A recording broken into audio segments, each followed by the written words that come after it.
तो प्यारे बच्चों, कैसे हो आप लोग? आप लोग अगर आरआरबी, जेई या फिर टेक्नीशियन की तैयारी कर रहे हैं तो आप लोगों के लिए ये वीडियो बहुत इंपॉर्टेंट होने वाला है। अगर आप सीबीटी 2 की तैयारी भी कर रहे हैं ना, एएलपी की, तो वीडियो ये भी इंपॉर्टेंट है आप लोगों के लिए। वो कैसा है? क्योंकि यहाँ पर साइंस के सारे क्वेश्चन से डिस्कस किए जाएंगे और वो क्वेश्चन जो आरआरबी अपने डिफरेंट एग्जाम्स में पूछता है। तो वीडियो हुआ ना बहुत ज्यादा इंपॉर्टेंट। तो बिना किसी देरी के, बिना किसी बातचीत के, चलिए जल्दी से शुरुआत कर लेते हैं। हमारा जो टारगेट रहने वाला है वो 40 आउट ऑफ 40 क्वेश्चंस को हम लगाएंगे। मैं ये कोशिश करूंगा कि आप लोगों की कॉन्सेप्ट भी समझ में आए, बेसिक चीज भी समझ में आए डिटेल से, और आप लोग अपने एग्जाम में बेहतर परफॉर्मेंस अपनी दिखाएं। उस चीज के लिए मैं लगातार मेहनत करता रहूंगा। वो कहते हैं नहीं कि सपने देखने से कुछ नहीं होता, सपने देखने से कुछ नहीं होता। आपके हौसलों में जज्बात और जान होनी चाहिए आपको अपनी मंजिल तक पहुंचाने के लिए। और भी बहुत सारी बातें हैं, आप लोगों को मेहनत तो करनी ही है, अल्टीमेटली जी जान से मेहनत करनी है, और ऐसी मेहनत करनी है कि आपको सिलेक्शन लेना ही है। तो बिना किसी देरी के चलिए शुरू करते हैं। ये एपिसोड नंबर 2 है। अगर आप लोगों ने पहला वाला एपिसोड नहीं देखा तो जा करके पहले एपिसोड को देखें, बहुत ज्यादा मजा आ जाएगा। वहां पर मैंने एक चैप्टर कवर करा चुका हूं फिजिक्स का, वो भी सारे के सारे पीवाईक्यूज हैं जो कि रेलवे ने अपने डिफरेंट एग्जाम्स में पूछे हुए हैं। तो बिना किसी देरी के चलिए शुरू करते हैं। तो यहां पर रेलवे की विभिन्न परीक्षाओं में पूछे गए प्रश्न है, और ये प्रश्न टेक्नीशियन में बहुत ज्यादा इंपॉर्टेंट रोल प्ले करने वाले हैं। और टेक्नीशियन में मैं पूरे दावे के साथ कहता हूं कि यहां से क्वेश्चन मिलेगा आपको। आप यहां से तैयारी कीजिएगा, यहां से डेफिनेटली आपको क्वेश्चन मिलने वाला है। तो हमारा पहला क्वेश्चन जो आज का रहने वाला है वो ये है। देखो, अगर आप लोगों से आंसर आता है तो आप लोग आंसर दे सकते हैं। पहला वाला क्वेश्चन ये रहा हमारे सामने, इनमें से कौन धात्विक खनिज नहीं है? देखो, बात चल रही है धात्विक खनिज की, एक ऐसा खनिज जिसके अंदर धातु पाई जाती है। तो यहां पर धात्विक खनिज की बात कर रहा है, इनमें से कौन धात्विक खनिज नहीं है? अब देखिएगा, कोयला क्या धातु होता? क्या कोयले के अंदर से कोई धातु मिलती है? नहीं मिलती भाई। जबकि टिन भी एक धात्विक खनिज है, निकेल और बॉक्साइड। निकेल तो खुद एक मेटल है, बॉक्साइड ये एल्यूमिनियम का खनिज होता है। इंपॉर्टेंट है, बहुत ज्यादा इंपॉर्टेंट है, ध्यान रखना। बॉक्साइड, इसको Al2O3 इंटू 2H2O कहते हैं।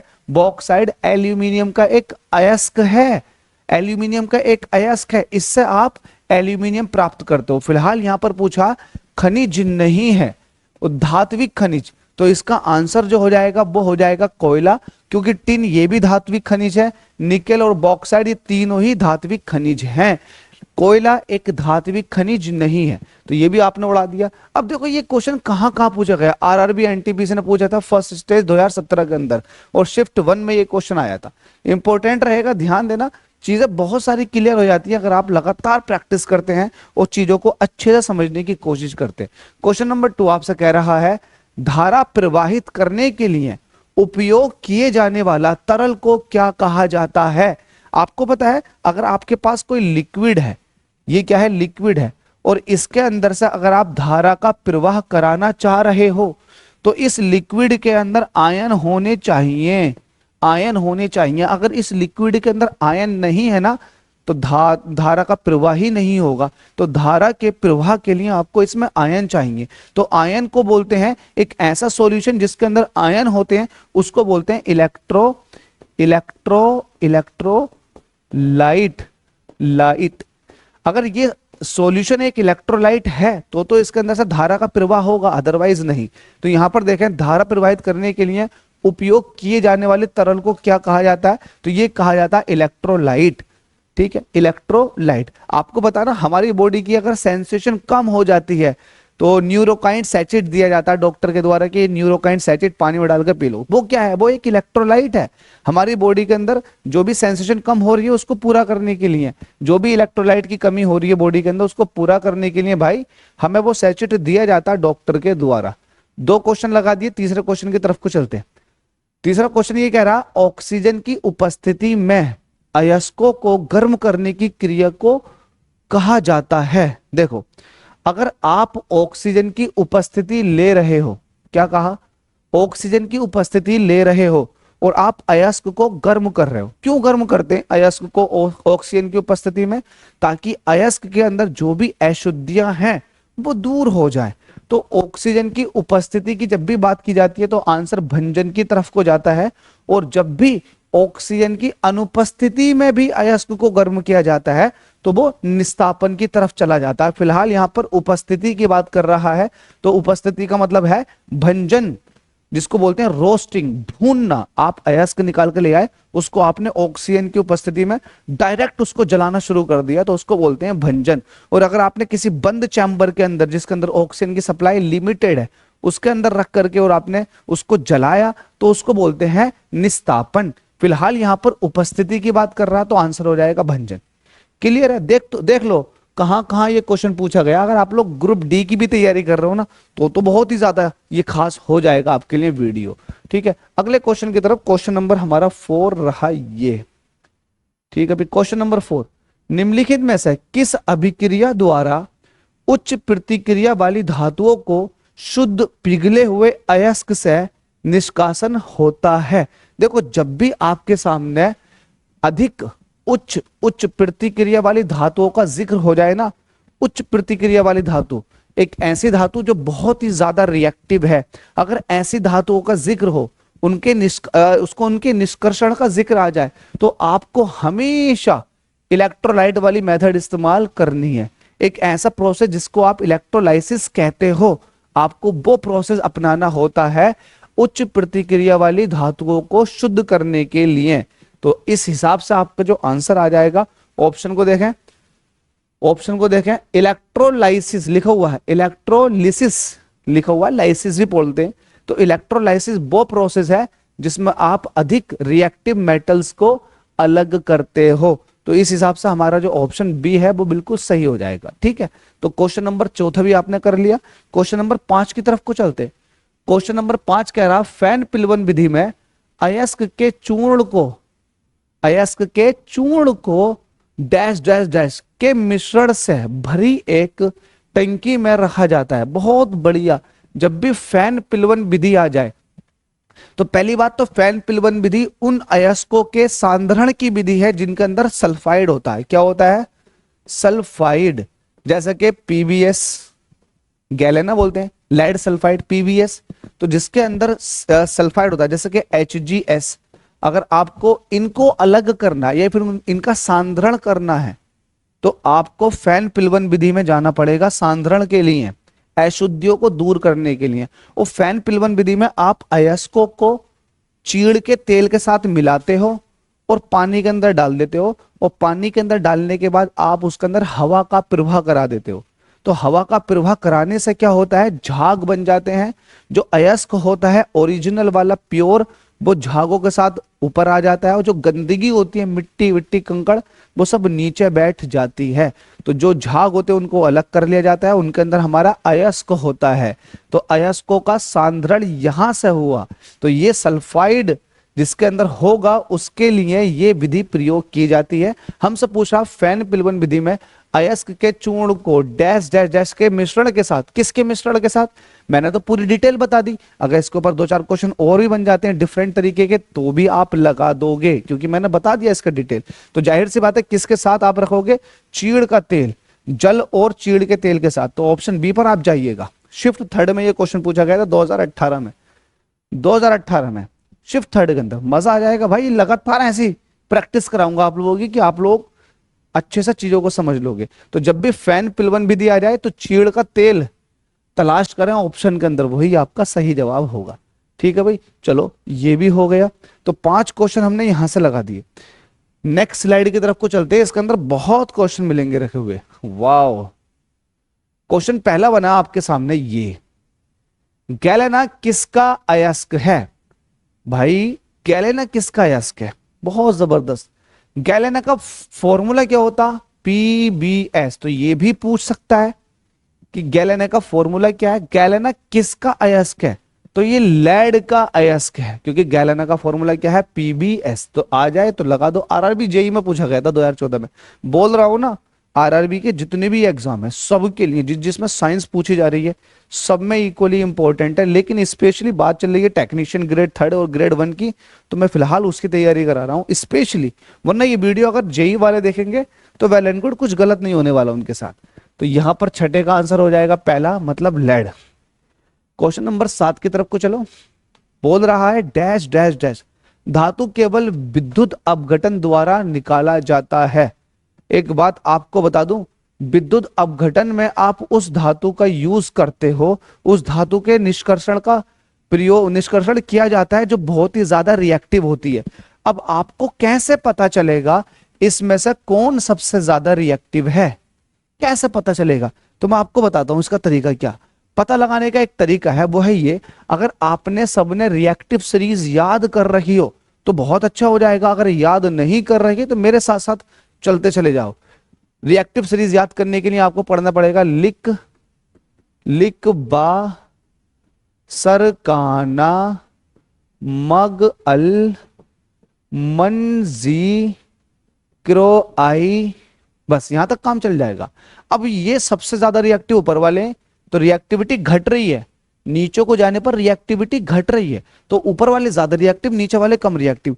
अब देखो क्या लिथियम ऑप्शन में है, पोटेशियम, बेरियम, स्ट्रोंशियम, इसमें से कौन सा पहला वाला है ऐसा जो ऑप्शन में आएगा?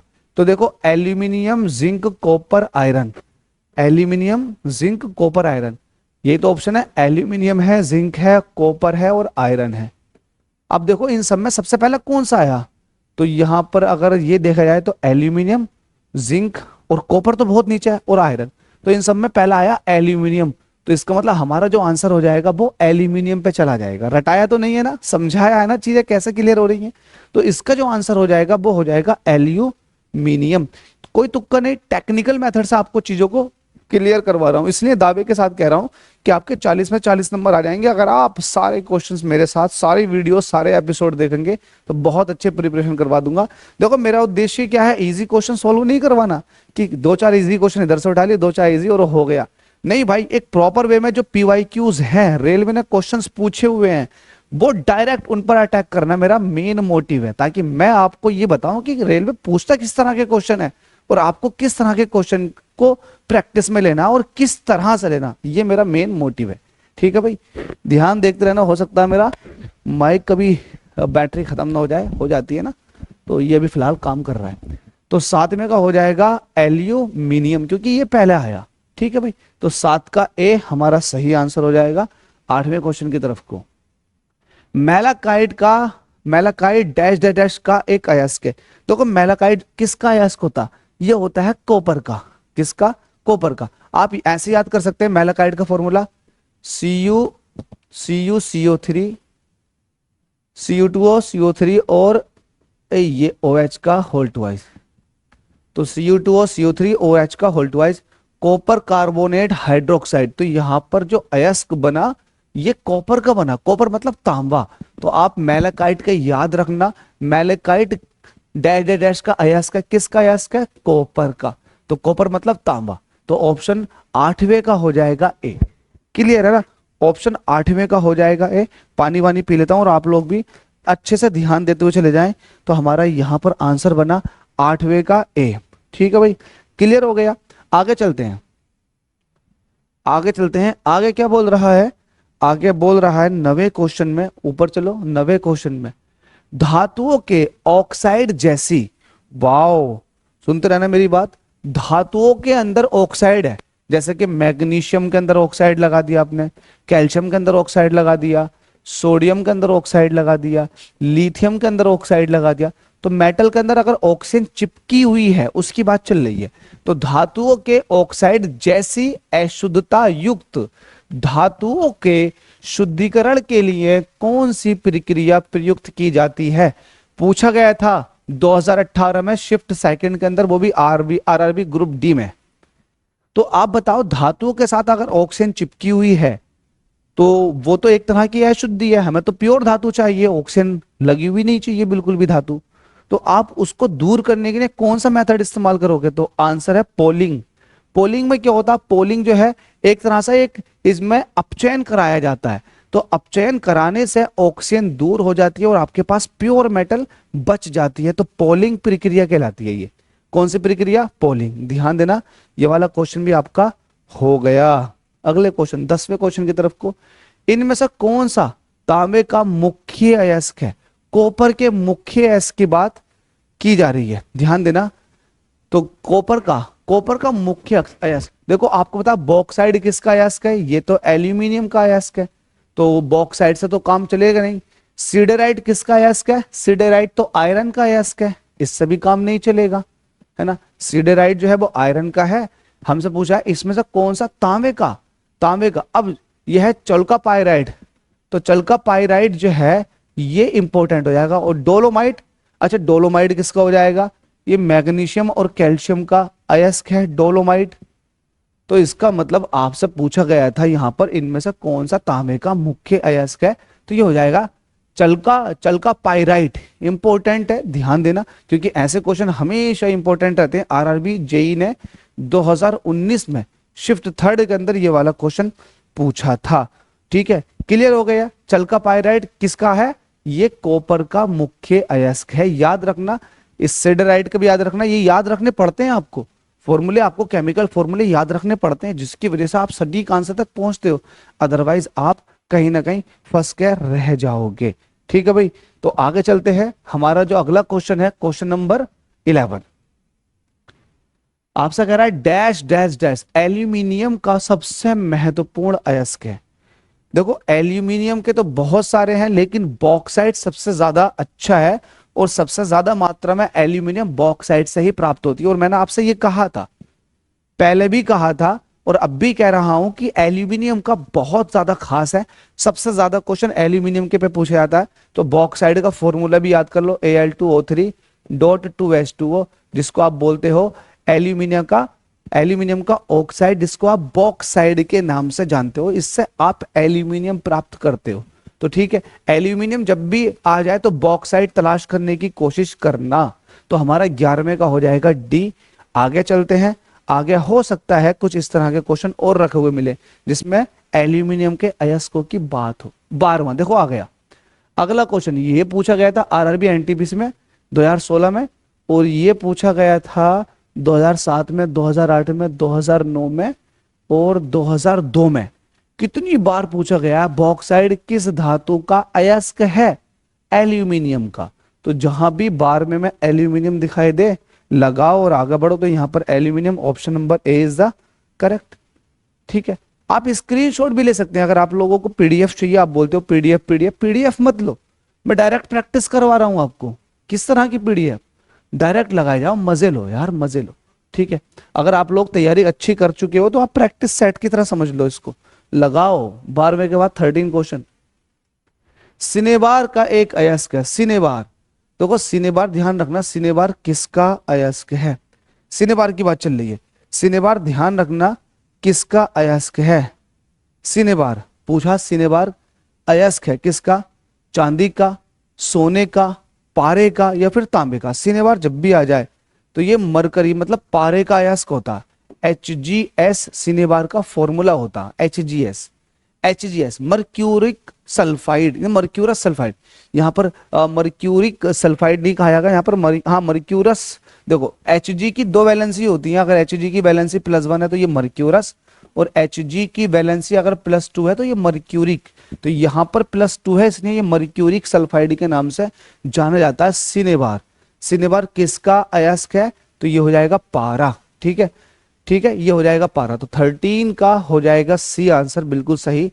डाउट है तो मुझे बताएं, कमेंट कर सकते हैं, वरना जितना हो सके वीडियो को शेयर भी करें, जितना हो सके वीडियो को शेयर करें और स्क्रीनशॉट ले लिया करो। मेरा हटने का मेन रीजन यही होता है कि आप लोग स्क्रीनशॉट ले लें इसका। ठीक है, ये बैलेंसी के हिसाब से भी समझ लेना, क्योंकि जब हायर लेवल के क्वेश्चन बनते हैं तो फिर ऐसे बनते हैं। अगर मरकरी की वैलेंसी +1 है तो इसको क्या कहोगे, तो मर्क्यूरस, और मरकरी की वैलेंसी +2 है तो क्या कहोगे, मर्क्यूरिक। ठीक है, तो 13 के बाद क्वेश्चन नंबर 14 की तरफ को चलो। धातुएं निम्नलिखित प्रक्रिया द्वारा गर्म होती हैं। ओ हो, अगर आप धातु को गर्म करोगे तो कौन सी प्रक्रिया इस्तेमाल होगी। अगर मान लेता हूं कि ये धातु की एक रोड है और आपने यहां से इसको गर्म करना शुरू कर दिया, यहां से आपने इसको गर्म करना शुरू कर दिया, तो चालन विधि द्वारा, किसके द्वारा, चालन विधि द्वारा यहां तक हीट आ जाएगी, इसके अंदर से घूमती हुई यहां तक आ जाएगी। तो चालन प्रक्रिया द्वारा ऐसा होता है। तो क्वेश्चन नंबर 14 का हो जाएगा ये, जल्दी से स्क्रीनशॉट लें, इसको भी खत्म कर देते हैं। तो चालन प्रक्रिया द्वारा। अब आता अगला क्वेश्चन, अगला क्वेश्चन देखो, बेयर की विधि में बॉक्साइड अयस्क का शुद्धिकरण हेतु पाचन किसमें होता है? बेयर की विधि में बॉक्साइड जो कि एल्यूमिनियम का एक अयस्क है, एल्यूमिनियम का एक अयस्क है, नहीं है? बिल्कुल है। तो हमसे कह रहा है बेयर की विधि में बॉक्साइड अयस्क का शुद्धिकरण हेतु पाचन किसमें होता है? तो जब आप बॉक्साइड से एल्यूमिनियम की प्राप्ति करते हो बॉक्साइड की मदद से, तो आप क्या करते हो, उस पूरे के पूरे सिस्टम को, पूरे के पूरे अयस्क को आप NaOH कास्टिक सोडे के अंदर से पास कराते हो, तो NaOH इसका सटीक आंसर हो जाएगा। क्लियर है? NaOH। तो बेयर विधि में बॉक्साइड मतलब अयस्क का शुद्धिकरण हेतु पाचन में किसका इस्तेमाल होता है? NaOH का, मतलब ऑप्शन बी इसका सही जवाब है। चलो आगे चलते हैं। क्वेश्चन नंबर 16, फैन पिलवन विधि का उपयोग डैश डैश डैश अयस्क के सांद्रीकरण के लिए किया जाता है। तो मैंने आपको बताया था फैन पिलवन विधि जब भी आ जाए तो आप सल्फाइड अयस्क की बात करोगे। मैंने कहा था, बहुत पहले कहा था, क्वेश्चन आया था एक और, जब भी फैन पिलवन विधि आ जाए तो आप सल्फाइड अयस्क को तलाश करो। तो क्वेश्चन नंबर 16 में आप देखो इसके ऑप्शन में सल्फाइड अयस्क है क्या? सल्फाइड अयस्क है क्या? बिल्कुल सी ऑप्शन इसका बिल्कुल सही है, सल्फाइड अयस्क। तो मैं यहां से इसको अब क्रॉप कर देता हूं क्योंकि आपने इसका आंसर समझ लिया ना, सल्फाइड अयस्क होगा। तो ये हो गया हमारा क्रॉप। ठीक है भाई। तो जब भी फैन पिलवन विधि आ जाए तो आप तलाश करेंगे किसको? सल्फाइड अयस्क को। तो सल्फाइड अयस्क हो जाएगा।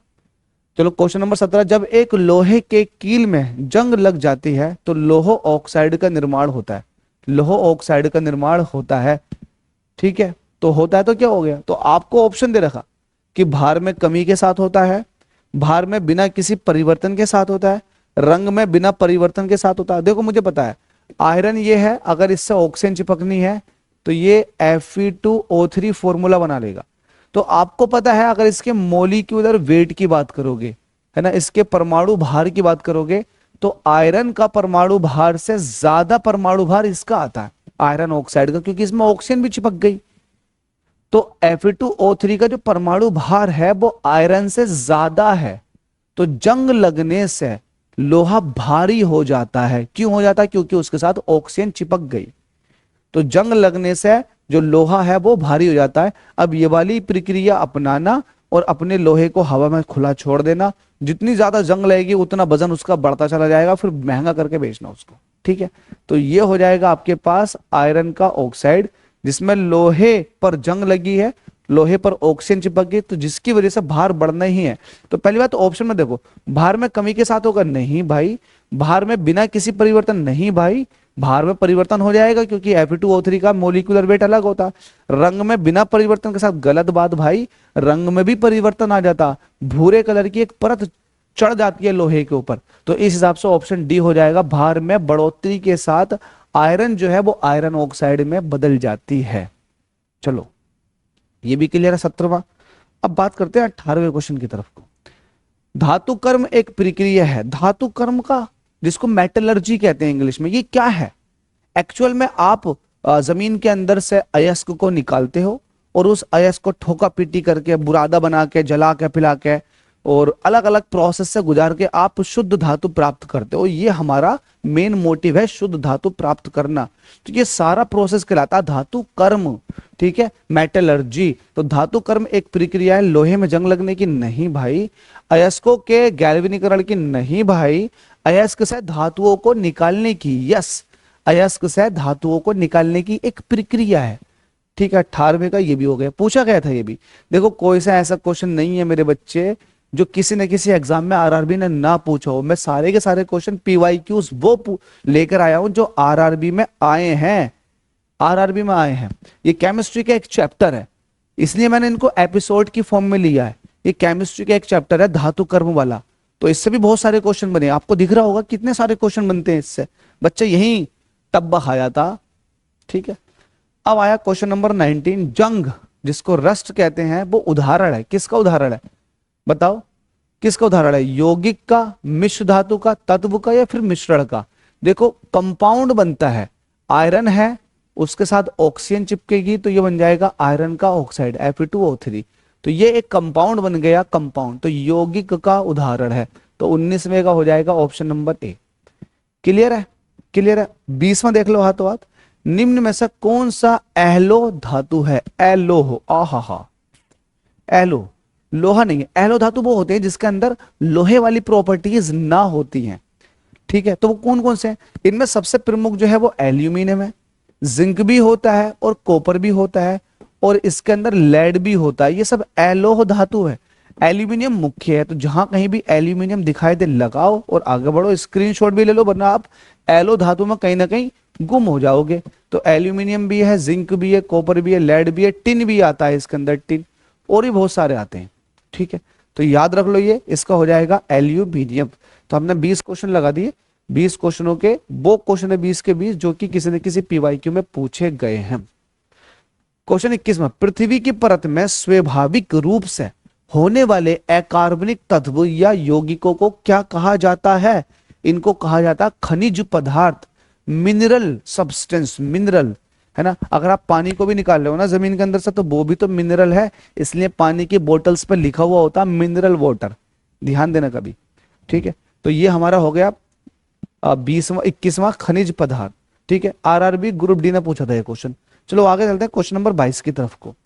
क्वेश्चन नंबर 22 कह रहा है, निम्नलिखित में से आयरन पर जंग लगने के कौन से कारण हैं? ओहो यार, जंग लगना, जंग लगने का मतलब है आयरन पर जंग तभी लगेगी जब ऑक्सीजन से रिएक्शन होगी।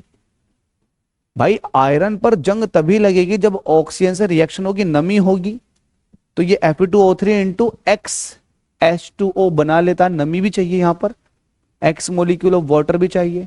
तो कहने की बात यह है, आयरन था, इसने ऑक्सीजन के साथ रिएक्शन करी। जब भी आप ऑक्सीजन को ऐड कराते हो तो इस प्रोसेस को कहते हैं ऑक्सीडेशन। क्या कहते हैं? ऑक्सीडेशन, जिसमें आप ऑक्सीजन को ऐड कराते हो। तो आप देखो कहां पर ऑक्सीडेशन लिखा हुआ, तो एक तो ये है ऑक्सीजन के साथ रासायनिक क्रिया, बिल्कुल सही है, ऑक्सीजन के साथ रासायनिक क्रिया।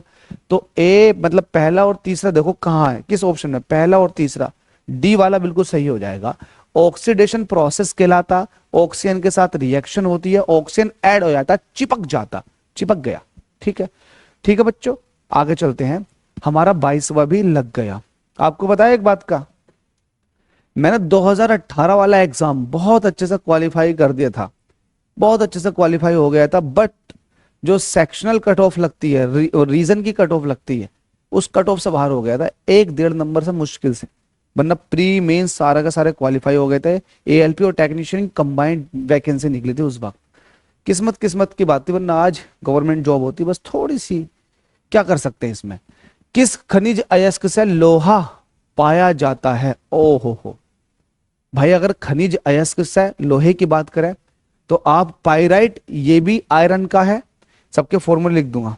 पाइराइट, पाइराइट, एजुराइट, हेमेटाइट और हेलाइट। नहीं नहीं नहीं नहीं नहीं नहीं, एजुराइट नहीं, ऐसे नहीं भाई, पाइराइट तो नहीं, क्योंकि आयरन पाइराइट भी होता है, हेलाइट नहीं नहीं नहीं, एजुराइट नहीं भाई, हेमेटाइट, हेमेटाइट ये है, हेमेटाइट Fe2O3, Fe2O3 हेमेटाइट का फॉर्मूला है, याद रखना। हेमेटाइट, इस हेमेटाइट के फॉर्मूले में लगभग अप्रोक्सीमेट 70% आयरन पाया जाता है।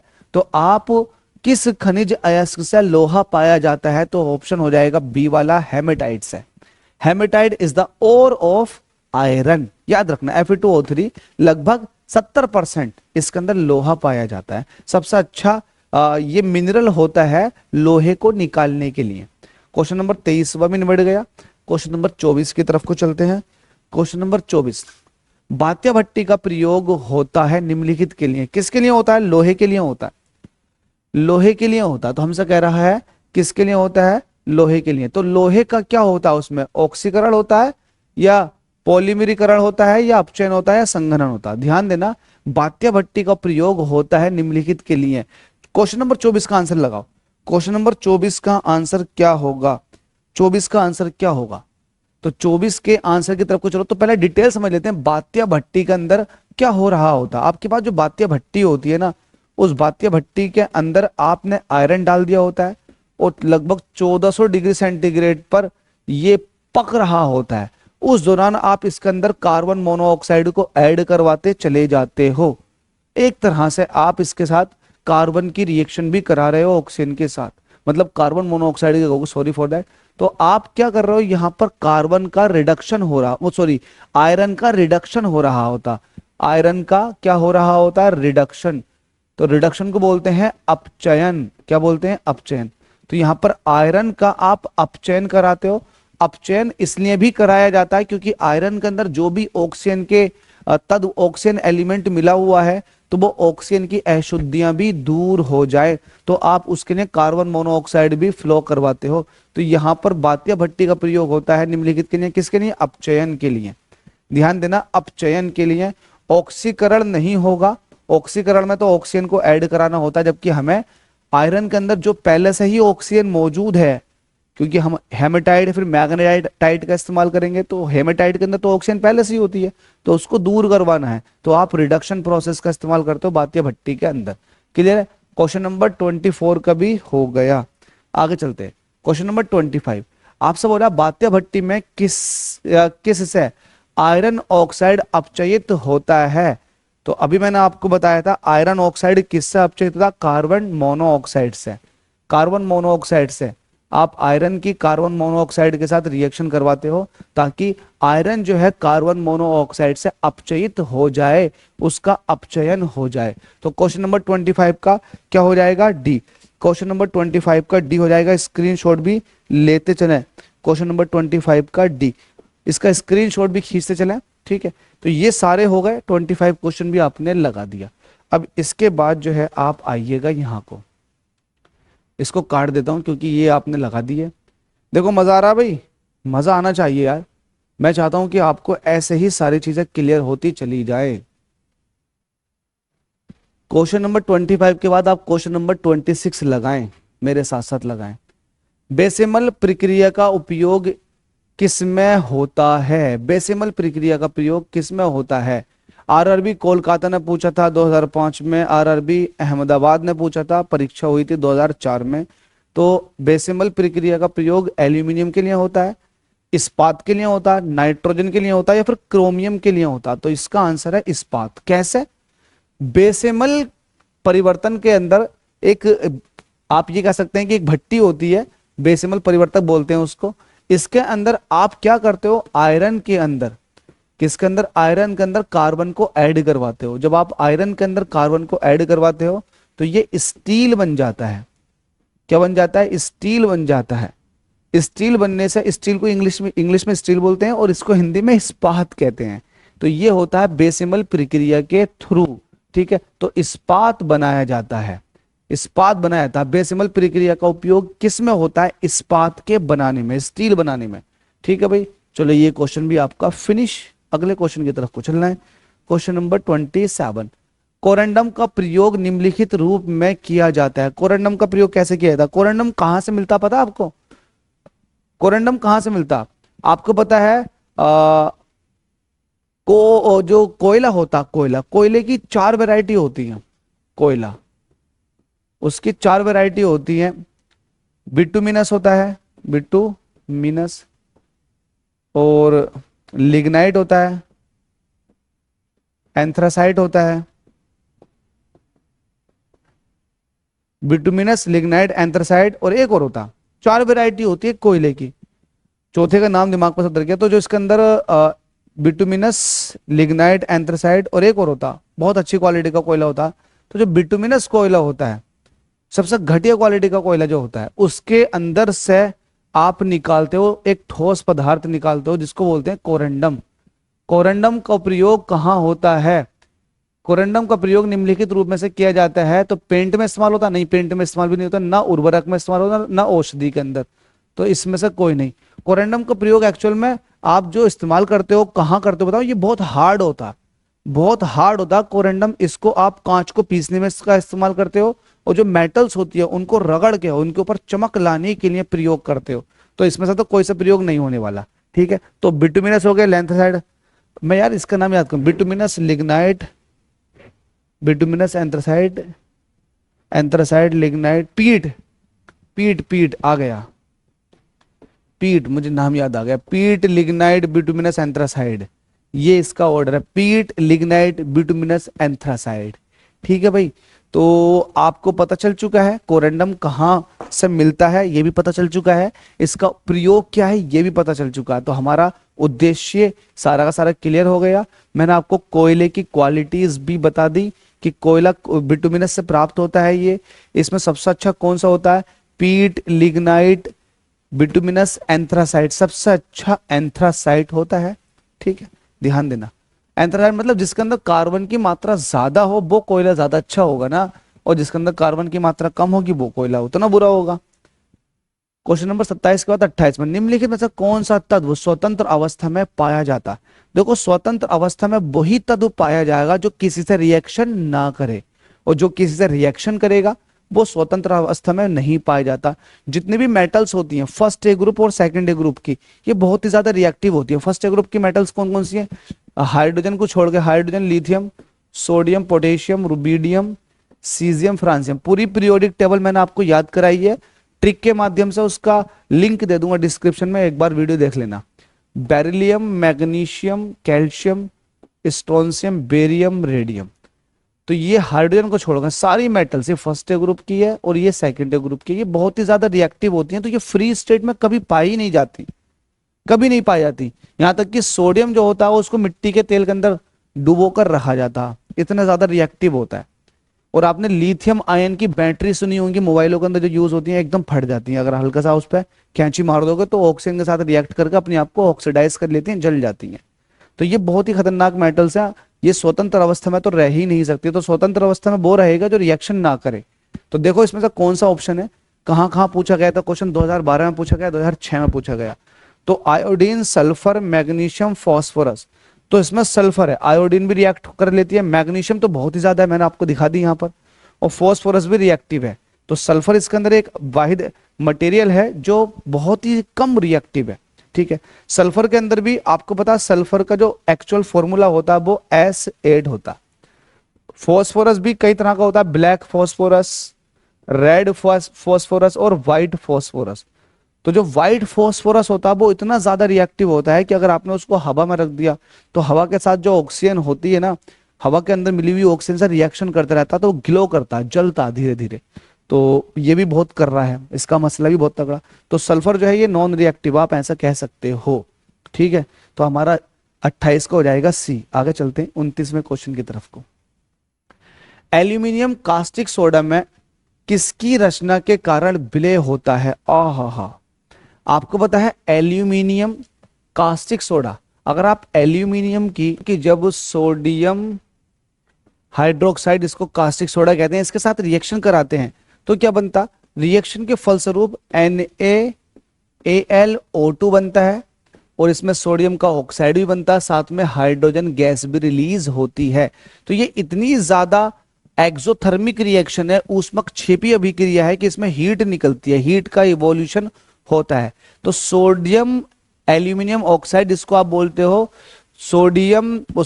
एल्यूमिनियम सोडियम मेटा एल्यूमिनेट, इसको बोलते हैं सोडियम मेटा एल्यूमिनेट। क्या बोलते हैं इसको, सोडियम मेटा एल्यूमिनेट, मतलब ऑप्शन बी आपका सही हो जाएगा। इसकी वजह से एल्यूमिनियम सोडियम हाइड्रोक्साइड के अंदर विलय हो जाती है, मतलब घुल जाती है, और प्रोसेस इतना ज्यादा एक्सोथर्मिक होता है कि हाइड्रोजन गैस जैसे ही निकलना शुरू होती है वो ऑक्सीजन के साथ रिएक्ट करके जल जाती है, क्योंकि इसमें हाइड्रोजन का इवोल्यूशन होता है, हाइड्रोजन निकलती है। तो ध्यान देने वाली बात यह है कि एल्यूमिनियम कास्टिक सोडा में सोडियम मेटा एल्यूमिनेट की वजह से घुल जाता है। मतलब आप ये भी कह सकते हो कि ये घुलने के बाद बनता है, घुल गया, मतलब ये एक तरह से क्या बना लिया, सोडियम मेटा एल्यूमिनेट बना लिया। हाइड्रोजन गैस निकली तो वो जल गई, इसलिए जो रिएक्शन कहलाएगी वो हाईली एक्सोथर्मिक, मतलब ऊष्मक क्षेपी, जिसमें से ऊष्मा निकलती है, वो अभिक्रिया यहाँ पर हुई है। तो 29 में भी आपने लगा दिया। चलिएगा अगले क्वेश्चन की तरफ को चलते हैं। क्वेश्चन नंबर 30 आपसे कह रहा है पारा का अयस्क, पारा का अयस्क है, मतलब पारा किसका अयस्क है। आरआरबी ने ये क्वेश्चन पूछा 2005 में, 2008 में। तो दो बार अलग अलग एग्जाम में ये क्वेश्चन आ चुका है, एक बार एएसएम में और एक बार टीसी और सीसी के अंदर ये क्वेश्चन पूछा जा चुका है। तो पारा किसका है, पारा का अयस्क कौन सा, गैलेना, गैलेना तो लेड का होता है, इसको पीवीएस बोलते हैं। पैटसाइट या कैलोमाइट या फिर कैलोमल, भाई आंसर हो जाएगा कैलोमल। कैलोमल, कैलोमल का फॉर्मूला क्या होता है, HGS। ठीक है, या फिर आप इसको मर्क्यूरस सल्फाइड भी कह सकते हैं, जिसको आप कैलोमल भी कहते हो। चलो कैलोमल भी हो गया आपका। क्वेश्चन नंबर तीसरा भी 30 का भी आपने निपटा दिया। और आप इसी तरह से प्रैक्टिस कर रहे हैं, दबा के प्रैक्टिस कर रहे हैं। मजा आ रहा है तो वीडियो को लाइक करें, चैनल को सब्सक्राइब कर लें, फर्स्ट टाइम है। जितना हो सके वीडियो का लिंक शेयर करें, क्योंकि आप लोगों का सपोर्ट ही हमें मोटिवेट करता है। इतनी मेहनत से ये क्वेश्चंस बनाए जाते हैं, लिए जाते हैं। अब अभी आपको इन क्वेश्चन इन पीपीटी के पीछे की मेहनत का नहीं पता, कितनी मेहनत लगती है। आप सब्सक्राइब कर दो चैनल को। क्वेश्चन नंबर 31 आपसे कह रहा है, अधिकांश लोहा निम्न में से प्राप्त किया जा सकता है। यहां पर ये इंपॉर्टेंट बना, हेमेटाइट से, मैग्नेटाइट से, आयरन पाइराइट से, फिर साइडराइट से। तो आयरन पाइराइट का फॉर्मूला क्या होता है? FeS2। मैग्नेटाइट का क्या होता है? Fe3O4। और हेमेटाइट का Fe2O3। और सिडेराइट, सिडेराइट का फॉर्मूला, सिडेराइट भी होता है Fe2O3 आपने लिख दिया, Fe3O4 आपने लिख दिया, FeS2 भी आपने लिख दिया। अब बात आई सिडेराइट की, तो सिडेराइट को भी देख लेते हैं। ये FeCO3 होता है। अब मैं आपको एक बात बताऊं, सबसे अच्छी क्वालिटी का जो लोहा पाया जाता है वो पाया जाता है हेमेटाइट के अंदर। लेकिन अगर हेमेटाइट में लगभग 70% लोहा पाया जाता है, अगर मैग्नेटाइट की बात करें तो इसमें लगभग 72% लोहा पाया जाता है। लेकिन फिर भी आप मैग्नेटाइट को छोड़ के हेमेटाइट की तरफ को जाते हो, क्योंकि हेमेटाइट के अंदर ज्यादा अच्छी क्वालिटी का, और आप ये कह सकते हैं कि बढ़िया वाला लोहा इससे प्राप्त होता है। तो आप हेमेटाइट पे ही टिक करेंगे।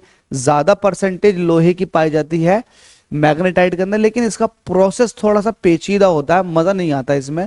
हेमेटाइट का सिंपल भी होता है और अच्छी क्वालिटी का लोहा प्राप्त हो जाता है। और सबसे बेकार जो है वो FeS2 है, आयरन पाइराइट, बहुत ही बेकार। लगभग ये कहें कि 46 से 47% लोहा इसके अंदर पाया जाता है, तो ये तो बेकार है। सिडराइट भी और आयरन पाइराइट भी। तो अच्छी क्वालिटी का जो लोहा प्राप्त करना है वो हेमेटाइट से करना है, Fe2O3। ये वाली बात मैं पीछे क्वेश्चन में एक बार आपसे बोल चुका हूं, ठीक है। तो ये भी हो गया, क्वेश्चन नंबर 31 भी आपने फिनिश कर दिया। अब आगे चलते हैं, क्वेश्चन नंबर 32। बात्या भट्टी, ब्लास्ट फर्नेस इसको इंग्लिश में कहते हैं, में उत्पादित लोहा है। कैसा लोहा होता भाई? इसके अंदर जो लोहा होता है वो कच्चा लोहा होता है। कैसा लोहा होता है? पिग आयरन बोलते हैं, कच्चा लोहा इसके अंदर प्राप्त होता है। 32वें का हो जाएगा ए। आगे चलते हैं, ये क्वेश्चन भी पूछा जा चुका RRB गोरखपुर असिस्टेंट ड्राइव परीक्षा 2006 में जो हुई थी। आगे चलते हैं, क्वेश्चन नंबर 33 आपसे कह रहा है, कांच निम्नलिखित का मिश्रण है। जब भी कांच आ जाए तो आप सिलिकेट ढूंढना, SiO2। सिलिकेट ढूंढना कहाँ है? रेत या फिर बालू और सिलिकेट को ढूंढना। तो हमारे पास ऑप्शन नंबर सी है, जिसमें बालू और सिलिकेट पाई जाती है। आपको पता है बहुत अलग अलग तरीके के एलिमेंट मटेरियल लेते हो तब जाकर आप इसको बनाते हो कांच को, लेकिन मेन जो होता है वो सिलिकेट होता। तो आप देखना सिलिकेट कहां पर है, वही इसका सही जवाब होगा। तो 33 का आपने लगा दिया सी ऑप्शन, बिल्कुल करेक्ट, ठीक है। ये सारे के सारे क्वेश्चन ऐसे हैं जो PYQs है, जो कभी ना कभी RRB ने किसी न किसी एग्जाम में पूछे हुए हैं अपने, तो बहुत खास होने वाले हैं। एक को भी हल्के में मत लेना, क्वेश्चन कोई से भी आ सकता है। और आपको बहुत सारी चीजें क्लियर करवा के जा रहे होंगे क्वेश्चन की, किस तरह का, किस स्टैंडर्ड का क्वेश्चन हम पूछते हैं। हेमेटाइट अयस्क है, हेमेटाइट किसका है? एल्यूमिनियम का, कॉपर का, या फिर आयरन का। अभी मैंने कुछ देर पहले बताया था आपको हेमेटाइट किसका अयस्क होता है? आयरन का। और इसका फॉर्मूला क्या होता है? Fe2O3। हेमेटाइट का ये फॉर्मूला। लगभग 70% लोहा इसके अंदर होता है। एक अच्छी क्वालिटी का लोहा प्राप्त करने के लिए आपको हेमेटाइट लेना ही पड़ेगा। 2007 में पूछा गया था RRB पटना के अंदर। क्वेश्चन नंबर 34 भी आपका फिनिश। अगले क्वेश्चन की तरफ को चलते हैं, क्वेश्चन नंबर 35। जब इस्पात को सुर्ख लाल गर्म किया जाता है एवं धीरे धीरे ठंडा किया जाता है तो यह प्रक्रिया कहलाती है। इस प्रक्रिया को इंग्लिश में बोलते हैं एनीलिंग। क्या बोलते हैं? एनीलिंग। और हिंदी में अनिलन बोलते हैं, हिंदी में अनिलन, एनीलिंग प्रोसेस कहलाता है। इस प्रोसेस से फायदा क्या होता है? अगर आपके पास लोहा है और आपने इसको गर्म कर दिया लाल, फिर एकदम से पानी के अंदर डुबो देते हैं ठंडा करने के लिए। ऐसे भी होता है कि कभी कभी आप हल्के हल्के ठंडा करते हो, लेकिन अगर एकदम से ठंडा कर दोगे तो ऊपर की जो लेयर होती है वो रप्चर्ड हो जाती है, खराब हो जाती है। लेकिन अगर आप हल्के हल्के ठंडा करते हो तो ये प्रोसेस जो हल्के हल्के ठंडा किया ये कहलाता है एनीलिंग। इससे फायदा क्या? इससे फायदा यह है कि जो आपके पास लोहा है उसके अंदर डक्टिलिटी वाली प्रॉपर्टीज बढ़ जाती हैं, उसकी हार्डनेस कम हो जाती है और टफनेस बढ़ जाती है। तो कुछ फायदे के लिए ऐसा करना पड़ता है, प्रोसेस कहलाता है एनीलन। क्या कहलाता है? एनीलन। ठीक है, तो ये सारे क्वेश्चन आपने लगा दिए, मजा आया होगा। कैसी जर्नी कट रही है हमारी, इतने इंपॉर्टेंट क्वेश्चन है और कितने प्यारे प्यारे क्वेश्चन है। सारे क्वेश्चन मैं ऐसे ही आपको कवर्ड करवाता रहूंगा। चलिएगा, लास्ट क्वेश्चन इसके अंदर कुछ ये आएंगे, टोटल 44 क्वेश्चन है, तो कहीं ना कहीं मजा और आने वाला है। आपसे कह रहा है इनमें से बेमेल कौन सा है? बेमेल का मतलब ये है कि जो इन सब बाकियों से मेल नहीं खा रहा, तो वही तो बेमेल होगा। बदरंग जो किसी जो बिल्कुल अलग हो, वो बदरंग बेमेल। ठीक है, आवाज प्रॉपर जा रही है, सेल अभी है। इसमें से बेमेल कौन सा है? इस्पात, लोहा, एल्यूमिनियम या फिर तांबा? देखो तुरंत दिमाग लगाओ, तांबा ये एक एलिमेंट है, लोहा ये भी एक एलिमेंट है, एल्यूमिनियम ये भी एक एलिमेंट है। लेकिन अगर इस्पात मतलब स्टील की बात करोगे तो आयरन के अंदर कार्बन बढ़ा हुआ होता तब जाके ये स्टील बनता, तो यही अलग हुआ, बाकी सब एलिमेंट है। ये एक तरह का मिश्रण है आयरन और कार्बन का। ठीक है, तो हमारा यहां पर जो बेमेल हुआ वो हुआ इस्पात। 37 फेल्सपार अयस्क है। देखो फेल्सपार किसका अयस्क होता है? इंपॉर्टेंट है। फेल्सपार का फॉर्मूला होता है KAlSi3O8। KAlSi3O8 याद रखना, KAlSi3O8। नाम इतने टफ हैं और फॉर्मूले इतने अजीबोगरीब हैं कि आपको बार बार रिपीट करने ही पड़ेंगे, बार बार लिख लिख के याद करने पड़ेंगे, क्योंकि ये कभी भी आपकी चूल हिला सकते हैं। तो KAlSi3O8 ये है फेल्सपार का फॉर्मूला। पूछ रहा है ये किसका अयस्क है, तो ये पोटेशियम का भी है और ये एल्यूमिनियम का भी है। तो यहां पर देखो पोटेशियम और एल्यूमिनियम में से कौन सा दे रखा? तो ना तो इसमें पोटेशियम दे रखा और ना ही एल्यूमिनियम, तो इसमें से कोई नहीं, ये इसका जवाब हो जाएगा, इसमें से कोई नहीं, क्योंकि KAlSi3O8 ये फेल्सपार का फॉर्मूला, KAlSi3O8। ठीक है भाई, क्लियर हो गए? क्लियर हो गया, शाबाश। क्वेश्चन नंबर 38 की तरफ को चलो। आपसे कह रहा है क्वेश्चन नंबर 38 में क्या कह रहा है, बिल्कुल अभी देखते हैं। क्वेश्चन नंबर 38 में सामान्यतया भर्जन किस अयस्क में किया जाता है? तो देखो भर्जन जो होता है ये एक ऐसा प्रोसेस है जिसके अंदर आप ऑक्सीजन की उपस्थिति में चीजों को गर्म करते हो, तो भर्जन कर रहे हो आप, भर्जन कर रहे हो। तो भर्जन किसके लिए किया जाता है? ऑक्साइड अयस्क के लिए, सल्फाइड अयस्क के लिए, कार्बोनेट अयस्क के लिए या फिर सिलिकेट अयस्क के लिए? ध्यान देना, भर्जन प्रोसेस, आप एक बार इस क्वेश्चन को बहुत अच्छे देख लो। भर्जन प्रोसेस की बात कर रहा है, किसके लिए किया जाता है? तो भर्जन प्रोसेस हमेशा याद रखना सल्फाइड अयस्क के लिए किया जाता है। आपको पता है एक प्रोसेस और है सल्फाइड अयस्क के लिए, फैन पिलवन विधि में। क्या है? फैन पिलवन विधि आपने पढ़ रही है। फैन पिलवन विधि में भी आप सल्फाइड अयस्क को लेते हो और आप उसके अंदर चीड़ का तेल मिलाते हो और पानी के अंदर डाल देते हो और आप हवा जैसे फ्लो करवाते हो, तो सल्फाइड अयस्क जो है हल्के होने की वजह से झागों के साथ आ जाते हैं, आप उन्हें अलग कर लेते हो, तो अयस्क के सांद्रण की विधि है फेल्पिनमन विधि। ठीक है, यहां पर कह रहा है सामान्यतः भर्जन किस अयस्क में किया जाता है?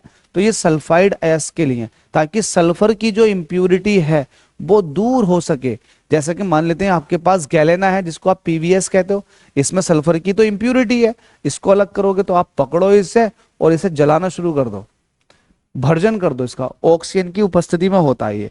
जैसे आप इसको जलाओगे तो इसमें सल्फर की अशुद्धि दूर हो जाएगी और लेड आपके पास बच जाएगा, तो ये प्रोसेस कहलाता है, ठीक है, भर्जन। तो सल्फाइड अयस्क के लिए ये इस्तेमाल होता है। क्लियर है भाई? क्लियर है। क्वेश्चन नंबर 38 के बाद क्वेश्चन नंबर 39 की तरफ को चलते हैं। क्वेश्चन नंबर 39 आपसे कह रहा है उद्योगों में प्रयुक्त रसायनों का प्रचुर स्रोत है। देखो सबसे ज्यादा फैक्ट्रियों के अंदर किसका इस्तेमाल होता है? आपको पता होगा सबसे ज्यादा जो इस्तेमाल होता है वो कोक का होता है। कोक का इस्तेमाल किया जाता है। कार्बन की अमाउंट होती है कोक के अंदर बहुत ज्यादा, इसका इस्तेमाल ज्यादा होता है। इसके बाद आता है क्वेश्चन नंबर 40, चुंबकीय। क्या है क्वेश्चन नंबर 40 में? चुंबकीय पृथक्करण विधि निम्नलिखित में से किस अयस्क के सांद्रण में प्रयुक्त होती है? आप जमीन के अंदर से पत्थर निकाल कर ले आए, उसके अंदर आपको लग रहा है लोहा है, तो आप उसको पीट पीट के बारीक बारीक तोड़ दोगे, फिर आप उसको एक ऐसे प्रोसेस में रखोगे जिसको आप बोलते हो चुंबकीय पृथक्करण विधि। एक कन्वेयर बेल्ट होती है, उस पर होप लगा हुआ होता है, आप होप के थ्रू कन्वेयर बेल्ट पे डाल देते हो मैग्नेटिक मटेरियल और नीचे लगा देते हो मैग्नेट, तो वो मैग्नेट क्या होती है, उस मैग्नेटिक मटेरियल को अट्रैक्ट करती है, तो गंदगी अलग इकट्ठी हो जाती है और मैग्नेटिक मटेरियल अलग इकट्ठा हो जाता है। इसको बोलते हैं चुंबकीय पृथक्करण विधि। और इसके अंदर आप वो यूज करते हो, वो अयस्क इस्तेमाल करते हो जो अयस्क चुंबक पर चिपकते हैं, मैग्नेटिक प्रॉपर्टी वाले, जिसमें से मैग्नेटाइट सबसे ज्यादा होता है, क्योंकि इसका फॉर्मूला होता है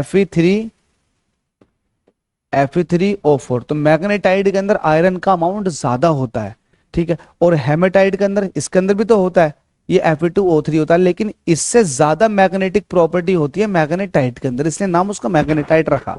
तो क्वेश्चन नंबर 40 का जो आंसर हो जाएगा वो हो जाएगा डी, मैग्नेटाइट। ठीक है भाई, क्वेश्चन नंबर 41 की तरफ को चलते हैं। क्वेश्चन नंबर 41 बोला निम्नलिखित में से कौन सा एल्यूमिनियम का अयस्क नहीं है। वाओ वाओ, देखो अगर आप बॉक्साइड की बात करोगे तो ये तो एल्यूमिनियम का अयस्क है। क्रायोलाइट, फेल्ड्स्पार, एजुराइट, बात कर लो। एजुराइट का फॉर्मूला क्या होता है, इंपॉर्टेंट है। एजुराइट का फॉर्मूला होता है 2CuCO3 और CuOH का होल ट्वाइस। कहाँ है एजुराइट, 2CuCO3 इंटू CuOH का होल ट्वाइस। आपसे पूछा निम्नलिखित में से कौन सा एल्यूमिनियम का अयस्क नहीं है, तो ये एजुराइट है।